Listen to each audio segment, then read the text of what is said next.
My YouTube channel Abhay class पर स्वागत करता हूं मैं अभय और आप देख रहे हैं अभय क्लासेस। ठीक है, मैंने और आज इस क्लास में मैं बात करूंगा कक्षा 10 विज्ञान की। और क्या रुधिर किसे कहते हैं, इसके प्रमुख घटक के बारे में बताऊंगा। चलिए देखते हैं रुधिर किसे कहते हैं और इसके प्रमुख घटक कौन कौन से हैं। और मैं इस क्लास में वेरी इंपॉर्टेंट क्वेश्चन भी कराऊंगा जो बोर्ड एग्जाम में 100% आते हैं, जैसे कि मनुष्य के आंतरिक हृदय और बाह्य हृदय की संरचना आती है, उन क्वेश्चनों को मैं यहाँ पर कराऊंगा। और वृक्क किसे कहते हैं, उत्सर्जन, ये सारी चीजें इसी वीडियो में डिस्कस करने वाला हूँ।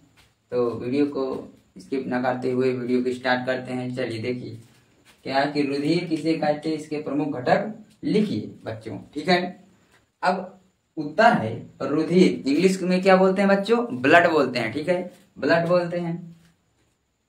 अब कह रहा है कि रुधिर शरीर के अन्य ऊतकों के भांति, क्या कह रहा है, रुधिर शरीर के अन्य ऊतकों की भांति एक जीवित ऊतक है। क्या है, जीवित ऊतक है। यह चिपचिपा एक स्वस्थ मनुष्य के शरीर में लगभग 4.5 लीटर अर्थात 4 से 4.5 लीटर तक पाया जाता है, जो शरीर के भार का लगभग 6 से 7% होता है। यहां तक समझ में आ गया होगा। अब क्या है कि ब्लड की खोज किसने की थी, तो ब्लड की खोज सन 1902 ईस्वी में कार्लैंड स्टीनर, किसने, कार्लैंड स्टीनर ने की थी। कब की थी बच्चों, 1902 में। कब की थी, 1902 में की थी। ठीक है, अब रुधिर के घटक क्या है, रुधिर के घटक, रुधिर के प्रमुख घटक निम्नलिखित हैं या निम्न हैं। तो यहाँ पर नंबर 1 है प्लाज्मा, दूसरा है रुधिर कणिकाएं। पहला है प्लाज्मा, दूसरा है बच्चों रुधिर कणिकाएं। यहां तक समझ में आ गया होगा। और अब देखिए रुधिर, प्लाज्मा क्या होता है। प्लाज्मा यह रुधिर का निर्जीव द्रव्य भाग होता है। क्या होता है, निर्जीव द्रव्य भाग होता है, जिसमें सजीव कोशिकाएं होती हैं। जिसमें क्या होती हैं, सजीव कोशिकाएं भी होती हैं। कोशिकाएं तैरती रहती हैं। इनमें लगभग 92% जल होता है। क्या होता है, इसमें 92% जल होता है। और इनमें अन्य वस्तुएं जैसे ग्लूकोज, यूरिया, एमिनो अम्ल, हार्मोन, श्वसन आदि जुड़ी रहती हैं प्लाज्मा में। ठीक है, ये समझ में आया। अब दूसरा है रुधिर कणिकाएं। यह रुधिर का 45% भाग, क्या 45% भाग बनाते हैं। तो चलिए आपको प्लाज्मा बता ही दिए हैं। और रुधिर कणिकाएं, इनको भी 3 भागों में बांटा गया है। इसको रुधिर कणिकाओं को भी 3 भागों में बांटा गया है। कौन कौन से जान लीजिए बच्चों। इनमें लाल रुधिर कणिकाएं, कौन सी बच्चों, लाल रुधिर कणिकाएं, श्वेत रुधिर कणिकाएं और रुधिर प्लेटलेट्स। अगर इंग्लिश में बात करें तो रेड ब्लड कॉर्पसेल्स और व्हाइट ब्लड कॉर्पसेल्स, श्वेत रुधिर कणिकाएं। ठीक है, यहां तक समझ में आया। अब आपको लिखकर समझाते हैं कैसे। लाल रुधिर कणिकाएं, क्या लाल रुधिर कणिकाएं, जिसे हम शॉर्ट में बोल देते हैं रेड ब्लड कॉर्पसेल्स। इसको रेड कहेंगे, ब्लड कॉर्पसेल्स, ये साइलेंट होता है। ठीक है, अब इसी प्रकार श्वेत रुधिर कणिकाएं, श्वेत रुधिर कणिकाएं, इन्हें हम बोलते हैं WBCS। ठीक है, तीसरा है रुधिर प्लेटलेट्स, इसका नाम नहीं चेंज है, रुधिर प्लेटलेट्स ये। ठीक है, अब आपको 1 नंबर को क्या है कि RBCS। RBCS क्या है, ठीक है, तो यह कशेरुकी जंतुओं में पाई जाती है। कहाँ पाई जाती है, क्या होता है इसमें, तो यही बता रहे हैं। कि यह कशेरुकी जंतुओं में पाई जाती है। क्या होती है? पाई जाती है। ठीक है। मनुष्य में छोटी केंद्रक रहित दिशक की भांति दोनों ओर चिपकी रहती है। इसका व्यास 7.5 यूम होता है। ठीक है। तथा मोटाई 2.0 यूम होती है। इनमें जीव द्रव्य में हीमोग्लोबिन नामक लौह प्रोटीन बनी होती है या रहती है। और हीमोग्लोबिन श्वसन में लग के समय जल अवस्था वायु में ऑक्सीजन लेकर एक अस्थायी यौगिक ऑक्सी हीमोग्लोबिन, इसके लिए हीमोग्लोबक कहते हैं। हीमोग्लोबिन बक कहते हैं। ठीक है। इतना समझ में आ गया। और अब जानते हैं क्या? WBCS श्वेत रुधिर कणिकाएं, उन्हें क्या कहते हैं और ये कितने प्रकार की होती है? WBCS क्या होता है? श्वेत रुधिर कणिकाओं की संख्या लाल रुधिर कणिकाओं की अपेक्षा क्या होती है बच्चों? कम होती है। कम होती है। इनका कोई रंग नहीं होता है। किसका? WBCS का कोई रंग नहीं होता, अर्थात श्वेत रुधिर कणिकाओं का रंग नहीं होता। इन कणिकाओं को ल्यूकोसाइट भी कहते हैं। क्या कहते हैं? अगर पूछ लिया जाए कि WBCS कणिकाओं को और किस नाम से जानते हैं तो ल्यूकोसाइट के नाम से भी कहते हैं, जानते हैं। WBCS प्राय 2 प्रकार की होती हैं। कौन कौन सी होती हैं? अग्रेन्यूलोसाइट्स। क्या?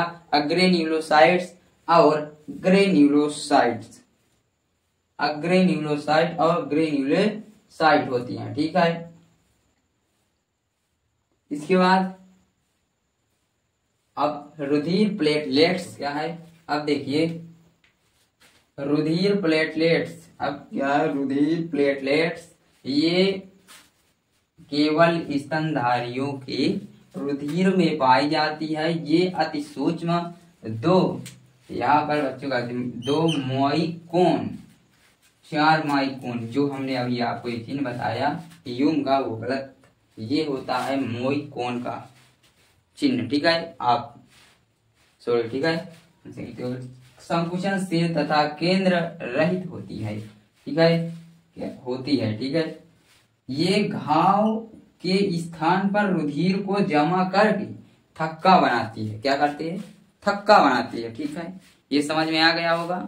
और अब मैं जान लेते हैं कि रुधिर के कार्य क्या होते हैं। रुधिर क्या क्या कार्य करता है? तो नंबर 1, रुधिर द्वारा शरीर फेफड़ों के ऊतकों, क्या होता है? ऊतकों। रुधिर द्वारा ऑक्सीजन फेफड़ों से ऊतकों तक तथा कार्बन डाइऑक्साइड से फेफड़ों तक जाते हैं। ठीक है। अब क्या दूसरा है कि रुधिर द्वारा उत्सर्जी पदार्थों का परिवहन उत्सर्जी अणुओं तक होता है। ठीक है। तीसरा है पोषक पदार्थों का परिवहन भी छोटी आंत से यकृत को और वहां से विभिन्न अंगों द्वारा रुधिर द्वारा संचरित होता है। चौथा है शरीर के विभिन्न अंगों में ऊष्मा का वितरण करके उसमें समानता क्रम का बनाए रखना। ये किसका कार्य होता है? रुधिर का कार्य होता है, शरीर को मेंटेन रखना। अर्थात और 5वां है रुधिर के उपस्थित श्वेत कणिकाएं शरीर में पाई जाती हैं। पाई हुई हानिकारक बैक्टीरिया आदि को नष्ट करती हैं। इस प्रकार रुधिर रक्षा भी करता है। तो इतना समझ में आ गया होगा।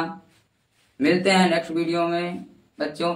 वेरी इंपॉर्टेंट ये भी क्वेश्चन है, आ सकता है, और ये भी 1 नंबर का क्वेश्चन पूछ सकता है कि ब्लड की खोज किसने की थी। तो मैंने बताया कि कार्ल एंड स्टीनर ने कितने में की थी, जल्दी से कमेंट में बताइए। तो 1902 ईस्वी में की थी।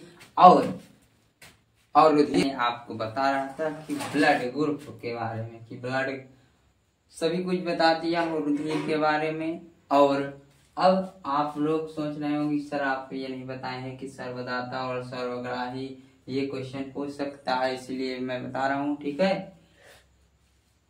तो आप लोग इसे जरूर पढ़ लीजिए और वीडियो को स्किप मत करना बच्चों, ठीक है। तो देखिए, दे सकता, कौन लेगा कौन देगा, तो ले सकता है और दे सकता है। यहाँ पर देखिए कि ए किसको दे सकता है, ए को देगा, ए बी को देगा। हम सीधे करेंगे, ए किसको देगा, ए को देगा और ए बी को दे देगा, ठीक है। इस प्रकार से इधर नहीं बनाना, ठीक है, अभी समझ नहीं पाए।